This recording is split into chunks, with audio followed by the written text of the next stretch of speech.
متابعين قناة زاش، مرحبا بكم في قصة اليوم اللي الأحداث ديالها كتدور حول موضوع السحر والشعوذة اللي كتر في الوقت الحالي ديالنا. وبنادم ما بقاش كيخاف الله اللي ولا كيادي خوه المسلم وكيبقى يشوف فيه كيتعذب في حياته، ونفسه وضميره ما كيأنبوهش. وغالبية الناس اللي كيكونوا كياديونا كيكونوا من الناس اللي قراب لينا. المهم نبداو بالقصة ديال اليوم. قصة اليوم مولاتها كتقول: أنا سميتي يسرى وقصتي بدات مع ماما. بدات من الصغر ديالي، كنت عايشة معاها أنا وبابا في الدار. قصتي بدات وأنا عندي 6 سنين، وبديت كنفهم وكنعرف شنو كيوقع، وداكشي اللي كانت كدير ماما ماشي هو هذاك. كانت كتخلي بابا حتى كيخرج يمشي للخدمة وكتشدني وكديني معاها لعند واحد العطار. كانت كتقدم من عنده العشوب، ولكن هي فاش كانت كتمشي عنده ما كتوقفش قدام المحل زعما ملي كيتقداو الناس وكان كيسر بيهم، ولكن كان كيحل لها الباب من اللور ديال المحل وكتدخل عنده وكتدخلني معاها. شنو نقول لكم، داكشي اللي عنده وداك العجب وداكشي اللي معلق في الحيط جلود ديال الحيوانات، عنده الفكارن العقارب سد عليهم. المهم كيبان لك داكشي ماشي طبيعي، كتدخل كتشدك الخنقه وكيبان لك هذاك ماشي مكان الانس وانما مكان الجن. كتمشي لعنده بزاف. واحد النهار بقى كيشوف فيا وما نزلش عيني عليا، هو يقول لها: ردي البال لبنتك، راها زهريه والدم ديالها حلو ومطلوب بزاف. ماما شافت فيا وعاود شافت فيه، قالت ليه: كيفاش عرفتي؟ قال لها: راه باينه وفيها كاع العلامات ديال الزهريين، وإلا بغيتي تيقي سيري ديري لها تحاليل الدم وغتشوفي، حيت الزهريين كاملين عندهم فصيله وحده اللي هي او بلس. المهم خدات من عنده داكشي اللي كتاخد واللي خاصها ومشينا للدار. وكيف دخلنا بدات بالطقوس ديالها، شعلات المجمر وبدات خدامه. كانت جابت واحد التريكو ديال بابا كنعطيه ليها في الصباح باش تصبنوا ليه، وبدات كتبخر به فوق المجمر. شفت فيها قلت لها: علاش كديري هكاك؟ قالت لي: غير باش نحيد منه الريحه وصافي. نوضي سيري تلعبي. انا بدات كدير بحال هكاك، صافي انا مشيت خليتها. وانا من قبل كنت ديما كنشوفها كل مره اشنو كانت كدير. واحد المره جابت تصويره امي جده موت بابا ورسمات فيها شي حاجه وبدات كتبخر بها فوق المجمر وكديرها في المجمر. وانا كنت كنسولها: علاش كتخربقي في تصويره امي؟ وكانت ديما كتجري عليا وكتقول لي: تعاودي لباك شي حاجه من هادشي اللي كندير غنحرقك. انا كنت صغيره وكيحسب ليا بلي كاع العيالات كيديروا داكشي، حيت كانوا كيجيو عندها شي عيالات للدار وكتعطيهم داكشي اللي كتصاوب ولا كيجبدوا الكارطه وكيبقاو يدويو في هاد المواضيع. ومن كيقرب الوقت باش كيجي بابا من الخدمه كانت كتحل الشراجم ديال الدار كاملين وكتسيق بجافيل وكتبدل الحويجه باش الريحه ما تبقاش. وبابا انا كان ديما معاها مزيان، ما عمرو خسر لها خاطرها ولا عقلت عليهم ضاربوا ولا تناقشوا ولا مد يديه عليها. وما كيمشيش عند عائلته ولا كيشوف لمو ولا اختو، ما كاينش كيزورهم، حاضي الدار الخدمه. واحد النهار جات امي عندنا، موت بابا جات عندنا للدار، وفرحت بزاف حيت ما كنتش كنشوفها. وبقات معايا امي في البيت، وماما كانت مشات للكوزينه تصاوب لنا الفطور، وانا نمشي نجري للبلاصه اللي كتخبي فيها ماما داكشي اللي كتقدا وكتصاوب. وهزيت تصويره امي وعطيتها لها، قلت لها: شوفي ماما اش دارت في تصويرتك، راه سمعت وخربقات فيها. وانا كنت على نيتي ما كنتش عارفه. جده فاش شافت هذاك الشيء تشوكات. فاش جات ماما حطات الصينيه شافت فمي لقات اللون مخطوف فيها، ويتحط لها امي التصويره فوق الطبله. قالت لها: اياها رشيده، ولينا في السحور وتصويرتي تكتبي عليها الجداول. وكون قالوا لي ما نتيقش، ولكن شفت بعيني، والبنت اللي اكدت لي وجابتها لي بيديها. قالت لها: حول ولدي ما كيعيط ليا ما يسول فيا وعمره جا عندي، هذه انت اللي لعبه لعبتك. جلست امي وما بغاش تحرك. قالت لها: انا هنا تيجي ولدي ونشوفوا اشنو غنديروا في هذا الشيء. فاش جا بابا من الخدمه قالت لي امي: راه مرتك شنو دارت واشنو دارت، وراتو التصويره. بابا ما تيقهاش، قال لها: مرتي هادشي بعيد عليه. وجاه من جهه ماما. امي بقى فيها الحال وقالت لي: شوف الله يطليكم بعضياتكم، انا ما تبقاش تعرفني، ما انت ولدي ما انا امك. ومشات امي وانا كليت واحد القتله ديال العصا وشداتني ماما وكواتني في يديا وقالت لي: راه قلت لك الا قلتي شي حد شي حاجه داكشي اللي كندير غنحرقك. وحرقاتني في يديا باش مره اخرى ما نبقاش نقرب لحوايجها. هذيك الفتره ماما حضات راسها مزيان ونقصات من الخروج، وما بقاوش العيالات كيجيو عندها للدار. حيت كانت كتخاف لي يحصل لها بابا. المهم هنداتها واحد شهرين. واحد النهار كنت خارجه انا مع 12 من المدرسه، خرجت لقيتها كتسناني قدام الباب، شداتني ومشينا لعند واحد الدار، عنده واحد الفقيه. دخلت عنده، شدينا بعدا كاين النوبه مع الناس، جات نوبتها دخلت عنده وباست ليه يديه وقالت ليه كي داير السي الفقيه. وكانت ديك الدار واحد الريحه فيها خيبه، وكان حاط شي شمع بالالوان، كان كحل، كان الاحمر، كان الابيض، وفيه شي كتبه رقيقه ما فهمتهاش، وكان كيكتب بشي مصفر وانا ما فهمتش علاش. قال لماما علاش جيتي، اشنو عندك؟ قالت لي عائله راجلي بغاو يسطيوني وكيسحروا ليا وبغاو يفرقوني عليه، وديما الرشان عندي في الباب. هكا كانت ماما كدوي على عائله بابا. هذاك الفقيه شد المجمر وبدا يشعل فيه وكتب واحد الجدول ودار فيه سميت ماما وسميت امها وسميت بابا وسميت امو، وانا واقفه كنشوف فيهم. من بعد قال لها اياه راه بصح راهم ساحرين ليك، وخصوصا خواتاتو. قالت لي اياه وشنو المعمول؟ قال لها شوفي غنجيك من الاخر، الا بغيتي خدمه نقيه ودقه بطله وما عمر شي حاجه تبقى تشد فيك ولا تعاودي تشوفيهم، وإلا خدموا لك شي حاجه ما غاتشد فيك خاصك تمشي تجيبي الدم حلو. قالت لي كيفاش الدم حلو؟ قال لي هاد الدم ديال شي واحد يكون زهري، وهو كان كيدوي وكان كيشوف فيا وحتى ماما شافت فيا. قال لها سيري دابا جيبي داك الدم ورجعي نكملوا. خلصاتو ومشينا للدار. ما تخيلوش ماما اشنو دارت، اصلا كانت كتشوف فيا واحد الشوفات وحنا جايين، خلعاتني بحال ماشي ماما اللي كانت كتشوف فيا. جابت واحد الرازوار وعراتني وجرحاتني في ظهري. بديت كنبكي، قلت ليها علاش ماما كديري هكا؟ قالت لي والو راه غير كانت فيك واحد الحبوبه وحيدتها ليك، وكانت واخا جرحه صغيره كانت كافيه باش يدوز داك الدم. جابت واحد الخرقه بيضاء ومسحت هذاك الدم، والغد ليه رجعنا عند داك الفقيه. انا خلاتني برا وقالت لي جلسي هنا ما تحركيش تنخرج. دخلت هي وبقات واحد المده تقريبا شي ثلث ساعه وخرجت ورجعنا للدار. غير دخلنا للدار وهي تحيد الزربيه من الارض. قلت لها علاش حيدتيها؟ جرات عليا وقالت لي سير دخلي للبيت وشعلي التلفازه وبلا ما تبرزطيني. صافي مشيت وخليتها. شويه بديت كنشم في ريحه البخور، مشيت كنتسلى، طليت عليها لقيتها رسمت واحد النجمه كبيره في الارض ودايره تصاور ديال عماتي وجده، وهذيك الخرقه اللي مسحت ليا بها الدم حطيتها وسط النجمه. بابا اصلا كان معيط لها في الصباح، قال لها راه ما غنجيش وعندي خدمه في الليل. داكشي علاش دارت داكشي وهي مطمئنه. المهم نطفات الضو ديال الدار كامله وشعلات الشمعات حمرين وشعلات شمعات كحلين. شافتني جرات عليا قالت لي سيري تفرجي وما تبقايش حاضياني. انا مشيت حتى سمعت الباب ديال الدار كيتحل. جا بابا وشاف كل شيء وشاف تصاور مو خواتاتو وبدا كيغوت مسكين، جا انهيار. قال لها يا السحاره انا درت فيك الثقه وتبعت طريقك وكذبت امي هي اللفعه. وشاف فيا مسكين ولقاني مخلوعه كنترعد، شدني وقال يلا يا بنتي ونمشيو من هنا. هو شادني من يد وهي شادني من يد، تتقول لي اطلق لي يا بنتي وتتبكي على اساس انها خايفه عليا. وقال لي يلا يا بنتي نخرجوا. وخرجنا من تما ومشينا عند دار امي. وديك الليله كامله وهما داوين على غير على هذاك الموضوع. كتقول ليه امي هي قالت لك شنو كاين وما تهيقتينيش، واش تقول لها غير سمحي لي الوالده راني كنت معمي وما كنتش لخاطري. خليتهم داوين وانا كنت عييت. دخلت لواحد البيت بغيت نرتاح، بغيت نتكا ونعس، وداك البيت كان ديال بابا، كان قبل ما يتزوج. تكيت ونعست وبديت كنحلم بماما كانت في واحد البيت كامل حمر وكاينه ديك النجمه في الارض، وزاد تصويرتي مع تصويره امي وبابا وعماتي، وكان قدامها واحد الراجل كحل، وداك الراجل ما شافش الملامح ديالو مزيان.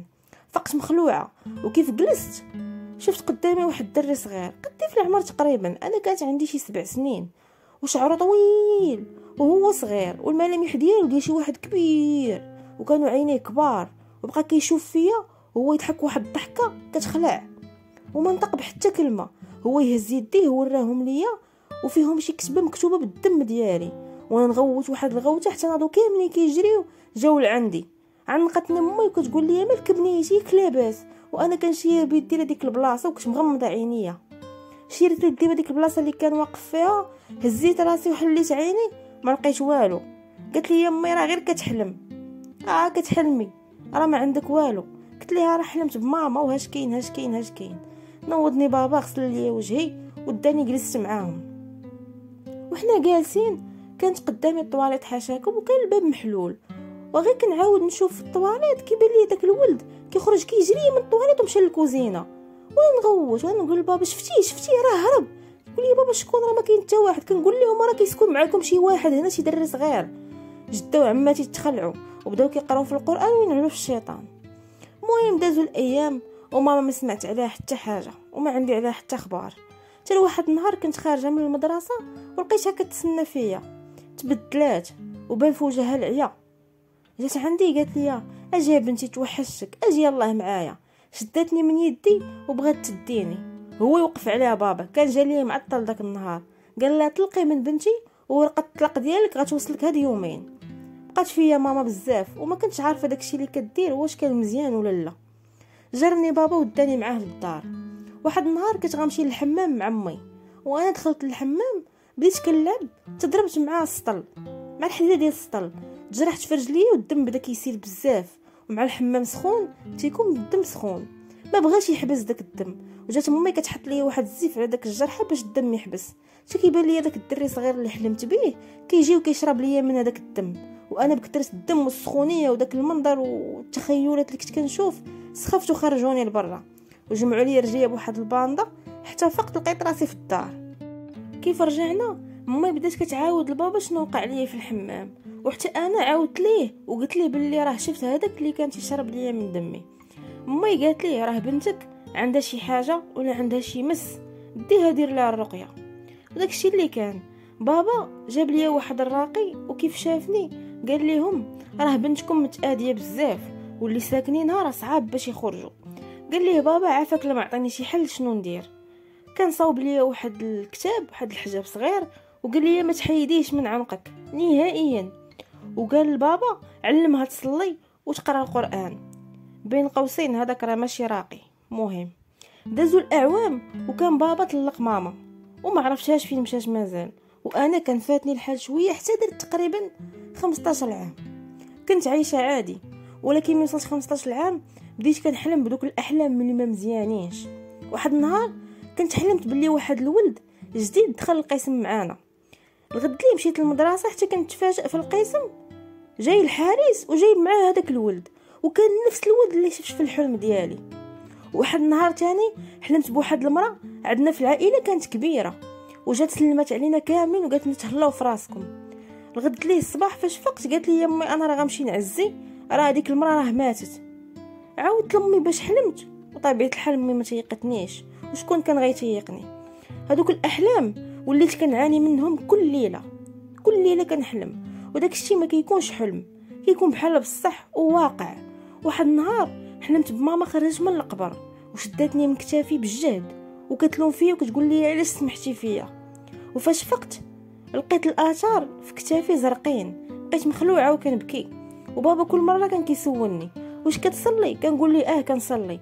وانا الصراحه كنت كنصلي ونقطع، حيت وقت ما كنبغي نصلي حتى كنشوف شي حاجه قدامي كتجري، حتى كنتلف على الصلاه وكنعل الشيطان، وكنعاود نكمل في الصلاه وكيجيوني شي اصوات في ودني وصعاب ما يمكنش، واحد الصوت مجهد وشي تخربيق في ودني ما كيخلينيش نركز. صافي كنحبس الصلاه وما كنصليش. واحد النهار جاو الخطاب في عمتي، دخلت للصالون لقيتهم جالسين كاملين، وجات عيني في عين السيد اللي بغى يخطب عمتي. قلبي ضرني ما حملتوش وحسيت به حتى هو ما ارتاحش ليا. خرجت مشيت لبيتي وبقيت فيه حتى خرجوا الناس. مشيت عند عمتي قلت ليها عندك تزوجي بهذاك الراجل راه ما مزيانش. قالت لي علاش كتقولي عليه هكا وانتي اصلا ما كتعرفيش؟ قلت لها المهم انا قلت لك وانتي دبري راسك ديري اللي بان لك. داز 3 شهور وتزوجوا وهو يبان لها على حقيقته، ديما سهران، ديما خارج، ديما مضارب معاه، ديما صالخها. وحتى فاش كانت كتجي عندنا للدار كنت كنحس بها واخا هي ما كتقول لينا والو، وانا كنت عارفه داكشي كامل اللي كان واقع لها.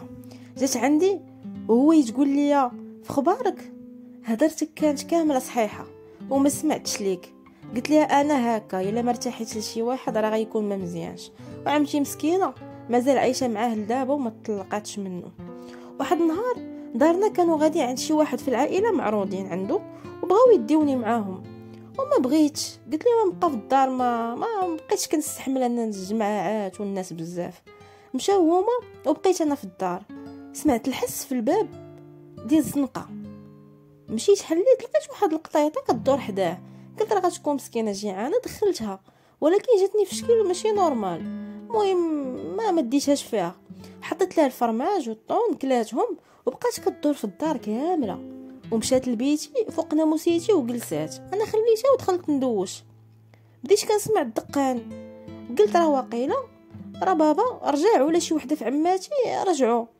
مشيت حليت ما لقيت حتى واحد، لقيت غير ديك القطه وتصدمت. مستحيل ان قطه تدق هذاك الدقان بحال هكاك، وانا كنت متاكده باللي سمعت الدقان ديال بنادم. جريت عليها ودخلت كملت الدوش ديالي. ساليت وقفت قدام المرايه، بغيت ندير سوان لوجهي. خديت هذاك الموس د الوجه بديت كنحيد به الدوفي.